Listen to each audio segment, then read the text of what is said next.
అల్లు అర్జున్ సుకుమార్ మధ్య ఏం జరుగుతుందనేది పక్కన పెడితే ఇప్పుడు ఈ చిత్రం డిసెంబర్లో అయినా రిలీజ్ అవుతుందా లేదా అన్నదే డౌట్గా మారింది. సోషల్ మీడియాలో అయితే అసలు ఈ క్రేజీ సీక్వెల్ ఈ ఏడాది రిలీజ్ కావటమే కష్టం అంటూ కామెంట్స్ కనిపిస్తున్నాయి.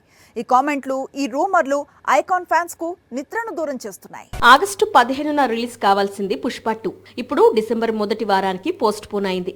ఇప్పుడు దర్శకుడికి హీరోకి మధ్య గొడవలతో లేక మరో కారణాలతో షూటింగ్ ఆలస్యమైతే తప్పకుండా ఆ ఎఫెక్ట్ రిలీజ్ డేట్ పై పడుతుంది. అదే జరిగితే డిసెంబర్లో పుష్పరాజ్ తిరిగి రావటం కష్టమవుతుంది. మూవీ నెక్స్ట్ ఇయర్ కు పోస్ట్ పోన్ చేయాల్సి వస్తుంది. కల్కి తర్వాత టాలీవుడ్ కు 1000 కోట్లు అందించే చిత్రం ఏదైనా ఉంది అంటే అది పుష్ప 2 మాత్రమే అని పాన్ ఇండియా మాట్లాడుకుంటున్న వేళ ఎంత బ్యాడ్ టాక్ వచ్చినా పుష్ప సీక్వెల్ మినిమం 1000 కోట్లు వస్తాయని కోలీవుడ్ స్టార్ ప్రొడ్యూసర్ జ్ఞానవేల్ రాజా చెప్పుకొచ్చిన టైంలో పుష్ప 2 పై ఇలాంటి రూమర్స్ పుట్టుకు రావటం పాన్ ఇండియా వైడ్ గా హాట్ టాపిక్ గా మారింది. పుష్ప బాడీని మాయం చేసి పోలీసులే డ్రామాలు ఆడుతున్నారా? అసలు పుష్ప ఎక్కడ?